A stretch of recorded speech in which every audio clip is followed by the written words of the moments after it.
नौगायत हो रही है।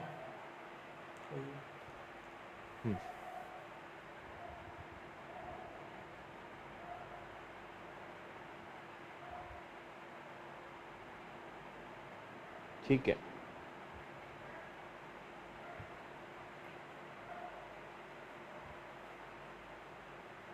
राजन ने श्याम को 20% के लाभ पर एक वस्तु बेची, तो 20% का मतलब क्या होता है? 1/5। फिर श्याम ने मोहन को 10% की हानि पे बेचा, 10% का मतलब 1/10। रतन ने 12.5% के लाभ पर बेचा, मतलब 1/8। तो और आखिरी में रतन ने इतने में खरीदा, तो हमें नहीं पता भैया वो वस्तु कितने की है। राजन ने श्याम को बेचा 20% के लाभ पर, यानी 5 पर 1 का लाभ, तो आप इसको लिख सकते हैं 6/5। फिर श्याम ने मोहन को 10% की हानि पर बेचा, 10 में 1 का नुकसान हुआ, तो ये आ गया 9/10। फिर मोहन ने रतन को 12.5% के लाभ पर बेचा, 8 पर 1 का प्रॉफिट, यानी 8 से 9। और फाइनली अंत में वो चीज जाके हो गई कितने की? 1215 की। तो ये आप सभी लोगों को सॉल्व करना है।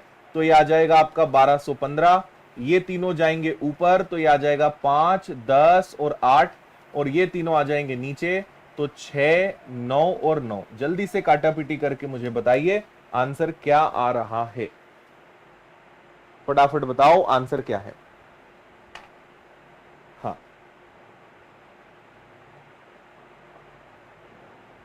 ठीक है,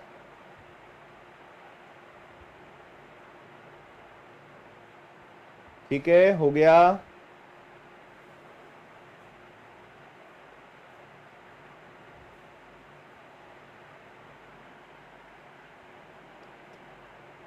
देखो, अगर इसको थोड़ी देर के लिए 9 से डिवाइड करें तो 9 से एक बार हो जाएगा, बचेगा 9 तिया 27 और 9 5 45, तो ये 9 से कैंसिल हो गया।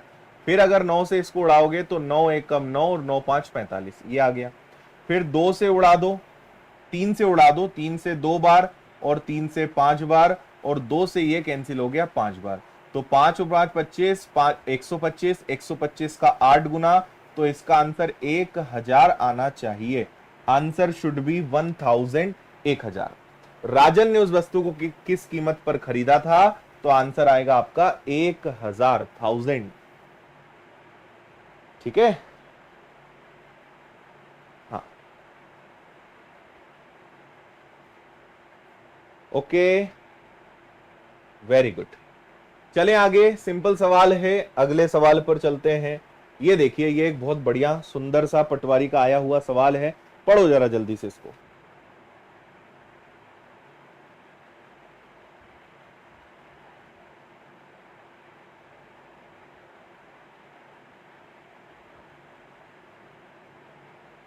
हाँ,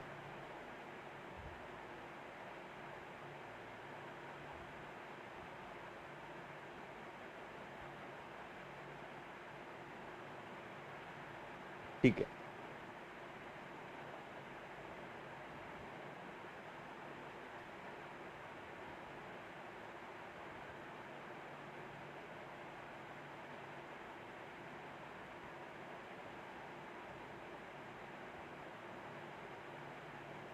हो गया भाई, पढ़ लिया सभी ने? ठीक है, तो प्रिंटर एक्स और वाई का क्रय मूल्य 5400 और 3600 है। एक्स को A% लाभ पर, वाई को B% लाभ पर बेचा जाता है, तो आप देखेंगे 1170 रुपए प्राप्त होते हैं। एक्स को B% लाभ पर और वाई को A% लाभ पे बेचा जाता है, तो 1080 प्राप्त होता है। ए का मान ज्ञात करिए। अगर आप पूरे प्रश्न को ढंग से पढ़ते हैं और आपका थोड़ा बहुत भी अगर कैलकुलेशन अच्छा है, तो आपको एक चीज दिख रही होगी कि 5400, ठीक है, सुनना, 5400, 3600, 1170 और 1080, ये चारों ऐसे नंबर्स हैं जो 18 से डिवाइड हो रहे हैं, है ना भाई। एक्स का मान 5400 है, तो 18 तिया 54 और परसेंट से वो कट जाएगा, बात समझना। तो आप क्या करोगे कि भैया 5400 पर तुमने x% का प्रॉफिट लिया, सॉरी A% का प्रॉफिट लिया, तो परसेंट के 2 जीरो से तो ये भी कटने हैं, तो यहां पे आप दोनों के 2 जीरो हटा दीजिए, क्योंकि परसेंटेज से वो सब हट जाएंगे। ठीक है, तो मुझे एक बात बताओ, 18 को इससे भाग दोगे तो ये आ जाएगा 18 तिया 54, और आपने इसको A% लाभ पर बेचा, मतलब A पर बेचा। इसको आपने 18 दूनी 36 यानी 2 है, और आपने इसको B% लाभ पर बेचा, तो 1170 का प्रॉफिट हुआ। तो 1170 में 18 का भाग दीजिए, 18 इंटू 6 108, और 18 पंजे 90, है ना। 18 तिया 54, 18 दूनी 36, और 18 से कट गया कितनी बार, 18 से कट गया 65 बार। ठीक है, तो ये x था और ये y था। x पर A% का लाभ, y पर B% का लाभ। अब उल्टा, अगर उल्टा हो जाए, यानी ये 3 इधर आ जाए, इस पर B का लाभ हो और इस पर अगर A का लाभ हो, तो 1080 का लाभ होता है। आप इसमें फिर से 18 का भाग देंगे, तो ये 18 इंटू 6 108 और 0। तो कुल मिलाकर इन दो इक्वेशंस को सॉल्व कर लेना है और आपको आंसर मिल जाएगा। क्या आपको बात समझ में आई मेरी? हाँ, ठीक। चल, अब मेरी बात समझें आप यहां पे। ये तो अब आप सभी को हल करना आता ही होगा। किसी भी एक चीज को बराबर करेंगे तो a का मान b को बराबर कर लेते हैं। यहां पे 3 का गुणा कर देते हैं ताकि 3 दूनी 6 हो जाए, है ना। और यहां पे 2 का गुणा कर लेते हैं ताकि ये भी 6 हो जाए। तो ये हो जाएगा 3 तिया 9, 2 दूनी 4, यानी दोनों में डिफरेंस आ गया 5 a का। भाई प्लस से माइनस, प्लस से माइनस, प्लस से माइनस, 3 तिया 9, 2 दूनी 4, तो 9 में से 4 गया 5, और ये तो कैंसिल हो जाएगा क्योंकि 6b और 6b। अब यहां पे आ जाए तो 65 का अगर आप 3 गुना करेंगे तो ये कितना आएगा 195, और 60 का दुगना करेंगे तो कितना आएगा 120, है ना। तो 195 में से अगर 120 चला जाएगा तो ये आपका 75 बचना चाहिए, यानी a की वैल्यू 15 आनी चाहिए। क्या a की वैल्यू क्या 15 आ रही है? अब आप देखिए कितना आसान और कम स्टेप में हमने इस प्रश्न को सॉल्व कर डाला। बताओ, बात आपके दिमाग में गई या नहीं गई?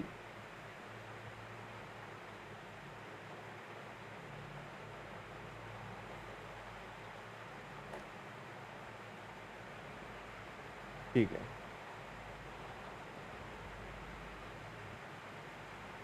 क्लियर? मजा आया?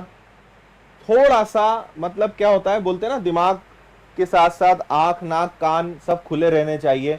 तो आप अगर सारे नंबर्स को ध्यान से देखोगे तो सब में 18 का भाग जा रहा था। अगर मान लो दिमाग नहीं चलेगा तो भी आपको बाद में तो ये दिख ही जाएगा।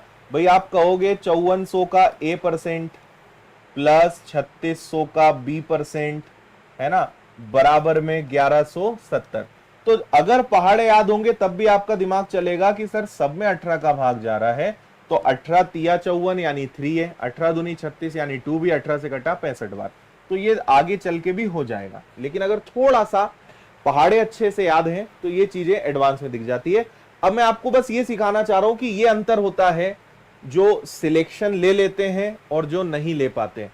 इसको मैक्सिमम बच्चे सॉल्व कर सकते हैं, लेकिन अधिकतर लोगों को इसको सॉल्व करने में कम से कम 3 या 4 मिनट या 5 मिनट तक लग जाएगा, जबकि इसको आप 20 से 30 सेकंड के अंदर आराम से उड़ा सकते हो।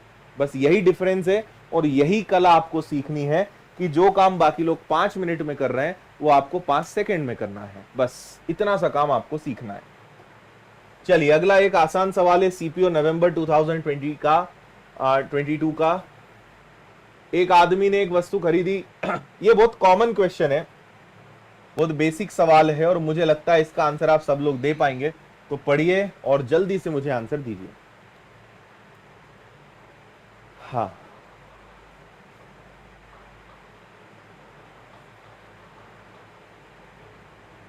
ठीक है,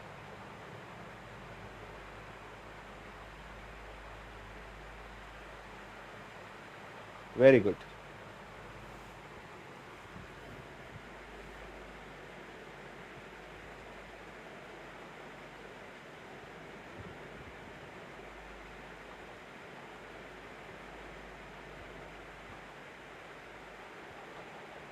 ओके,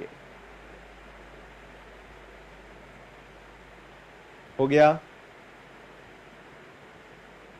देखो भाई, ये ऐसा सवाल है, हम जानते हैं हर चीज अपने आप में 100% होती है। अब आप एक ही चीज को दो कंडीशन में बेच रहे हो। अगर वही चीज 10% प्रॉफिट पर बेची जाए यानी कंडीशन नंबर 1, अगर उसे 20% कम में खरीदा जाए यानी 80% पर, और इस पर 40% का लाभ मिले, तो 80 का अगर 40% निकालने जाओगे तो 32 आएगा। 8 चौक 32, तो यानी इसमें 32 जुड़ जाएगा, तो ये आ जाएगा आपका 112 पे, है ना। तो जो चीज पहले 110 पे जा रही थी वो अब 112 पे जा रही है, यानी 2% बढ़ गया। और ये किसके कारण बढ़ा? क्योंकि आपने 1000 रुपए बढ़ा दिए। तो 2% की वैल्यू 1000 है, 2 पंजे 10, यानी वो वस्तु कितने की है?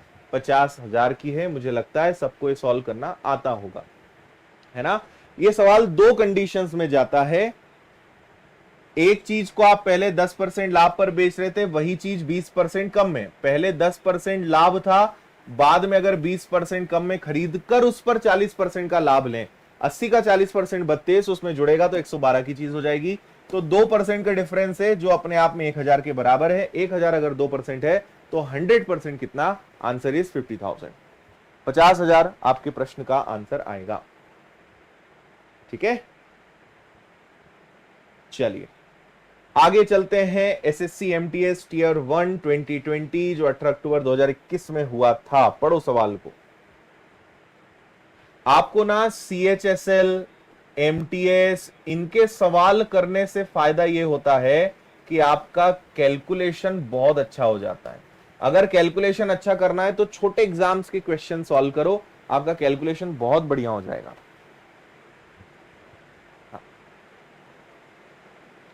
किसी ग्राहक को 5%, 10% और 15% की 3 क्रमागत छूट दी गई, उसके बाद 40% का लाभ हुआ।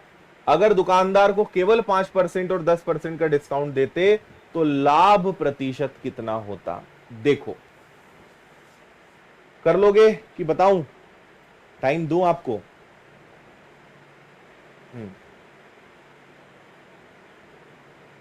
ठीक है,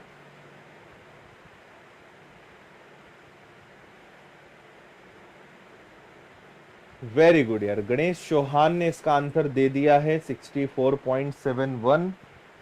ठीक है, करेक्ट है नहीं है वो तो बाद में पता चलेगा।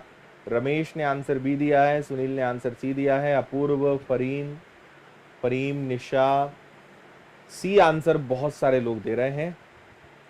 चलो अब मैं एक बार देख लेता हूं करके क्या आंसर इसका आ सकता है। देखो, हम ऐसे सोचेंगे, हम जानते हैं हर चीज अपने आप में 100% होती है ना। आपने भाई, आप ऐसे समझो कि हर चीज 100% होती है।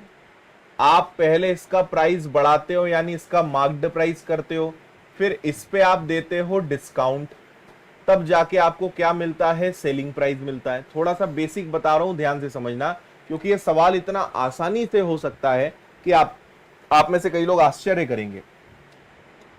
क्रय मूल्य का प्राइस बढ़ा के उसका अंकित मूल्य तय करते हैं, और अंकित मूल्य पे डिस्काउंट देने के बाद उसका क्या आता है?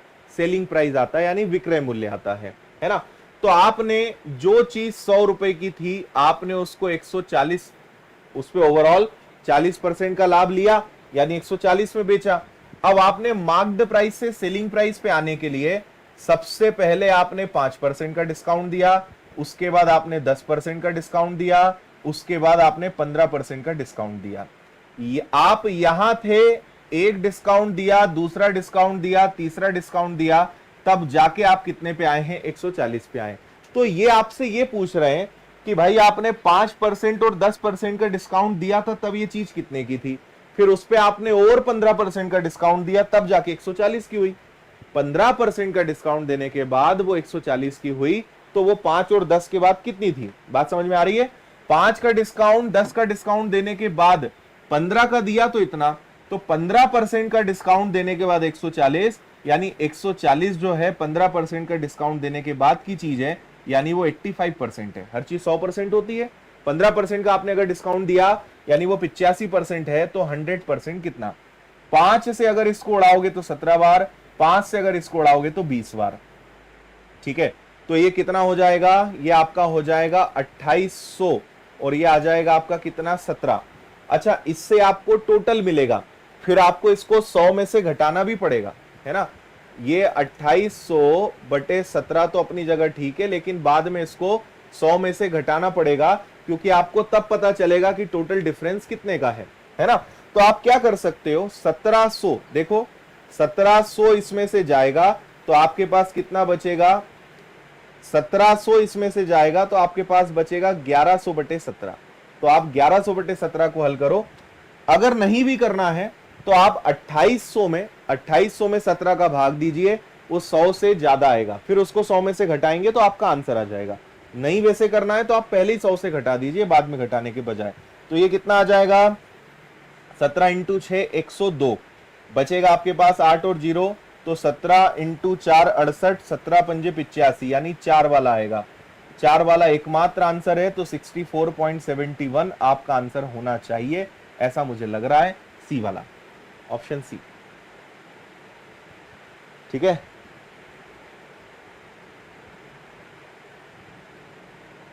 बताओ।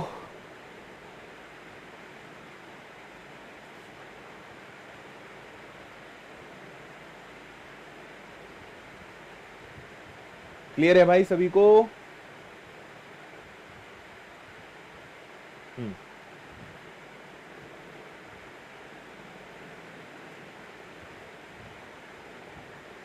हाँ जी, नेहा जी, ज्योति जी और बल्लू शर्मा जी, हम आपको बोल चुके हैं कि आप ये मत लिखो, आप ये बताओ क्या क्या किया जाए, प्लीज आप वो बताओ। ठीक है, कॉपी पेस्ट करने से अगर जंग जीती जाती ना तो कब की जीती जा सकती थी। इतना समझ में आया? अब आप अगली बार पता है एक और काम क्या कर सकते हो, आपको अगर खेल समझ में आ गया तो आपको पता है कि भाई क्रय मूल्य 100 है और 140 पर आपने 85% मतलब एक कदम पीछे जाना है ना। तो ये बेसिकली क्या है, ये है आपका 17 और ये है आपका 20। क्लियर बात? अब आप क्या कर सकते हो कि 20 से उड़ा सकते हो 5 बार, 5 से इसको उड़ा सकते हो 28 बार, तो ये 17 इधर आ जाएगा और 28 इधर आ जाएगा। तो यहाँ पे 11 का डिफरेंस है 17 पर, मल्टीप्लाई बाय 100, यानी ये आ जाएगा आपका 1100/17, और 1100/17 को ही अभी हमने हल किया था, 64.71%, ये आपका आंसर है। ठीक है, 140 को 85% क्यों किया, क्योंकि आखिरी डिस्काउंट 15% का दिया गया है ना भाई। 5 और 10 के बाद आपने 15% का डिस्काउंट दिया, मतलब ये 15% का डिस्काउंट यानी 85% के बराबर है। तो 140 अगर 85% है तो 100% कितना, तो आप इस प्रकार से रेशो बनाकर भी आराम से कर सकते हो कि भैया क्रय मूल्य ये है और वो 2 डिस्काउंट के बाद ये हो जाएगा, तो कितने परसेंट का प्रॉफिट होगा, 64.71 का। इससे भी आप कर सकते हैं, आराम से आपका आंसर आ जाएगा। ठीक है, हाँ ठीक है, आगे बढ़े। चलिए नेक्स्ट क्वेश्चन को देखते हैं।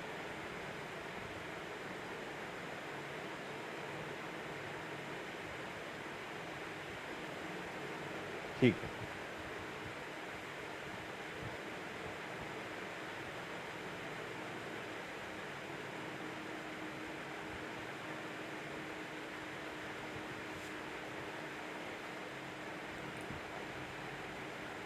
ठीक है, बिल्कुल।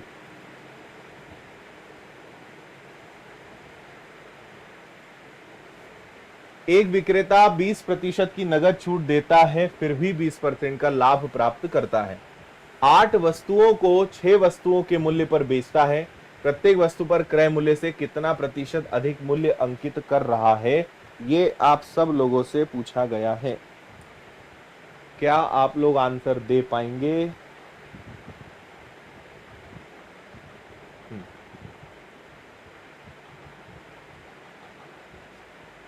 ठीक है,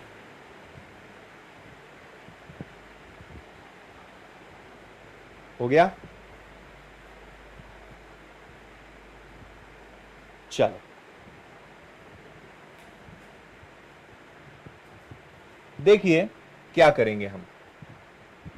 एक विक्रेता 20% की नगद छूट देता है। देखो अगर मैं आपसे यहां पे पूछूं कि कॉस्ट प्राइस और मार्क्ड प्राइस का रेशो क्या बनेगा, क्रय मूल्य और अंकित मूल्य का अनुपात क्या बनेगा, तो आपको पता है कि अगर डिस्काउंट को माइनस किया जाए तो वो कॉस्ट प्राइस बन जाता है, प्रॉफिट को ऐड किया जाए तो वो मार्क्ड प्राइस बन जाता है।